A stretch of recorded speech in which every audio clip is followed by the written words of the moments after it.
গাড়ি ঘিরে জয় বাংলা স্লোগান তৃণমূল কর্মী সমর্থকদের। এদিন নদিয়ার কৃষ্ণনগরে তৃণমূলের প্রাক্তন সাংসদ মৌহা মৈত্রের দলীয় কার্যালয়ে হানা দেয় সিবিআইয়ের প্রতিনিধি দল।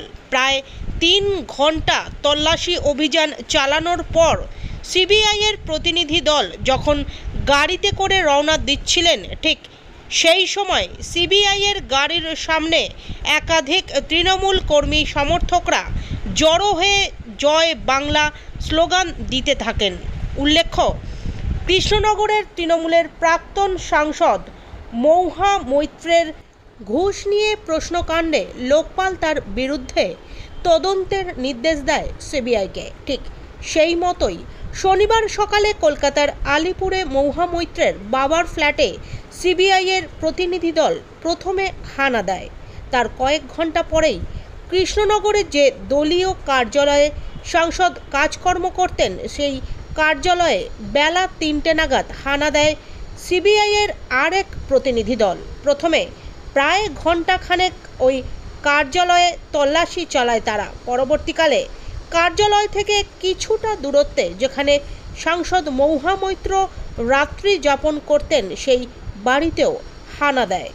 সেখানেও দীর্ঘ তল্লাশি চালানোর পর তারা গাড়িতে করে ঘটনাস্থল ছেড়ে চলে যান। কিন্তু সিবিআইয়ের প্রতিনিধি দল যখন গাড়িতে উঠছিলেন, ঠিক সেই সময় একাধিক তৃণমূল কর্মী সমর্থকরা তাদের গাড়ির সামনে এসে জয় বাংলা স্লোগান দিতে থাকে। তৃণমূল কর্মীদের দাবি, তাকে সাধ্যমতো সহযোগিতা করেছে। আমরা জানি সত্যের জয় নিশ্চিত এবং আগামী দিনে কৃষ্ণনগর লোকসভা কেন্দ্রে গতবারের ডবল ব্যবধানে মহুয়া মৈত্র তৃণমূল কংগ্রেসের এমপি হিসাবে যাওয়া শুধু সময়ের অপেক্ষা। আজকে থেকে দাঁতে দাঁত চেপে হাতে হাত রেখে এই শহরের এবং এই লোকসভা কেন্দ্রের সমস্ত তৃণমূল কংগ্রেস কর্মীদের ঐক্যবদ্ধভাবে যে লড়াই, সেটা আর এক নতুন মাত্রা পাবে এবং আগামী দিনে ইভিএম খুললে বিজেপি এবং তার এজেন্সিগুলো জবাব পেয়ে যাবে যে মানুষের রায় কার পক্ষে আছে কার পক্ষে নেই।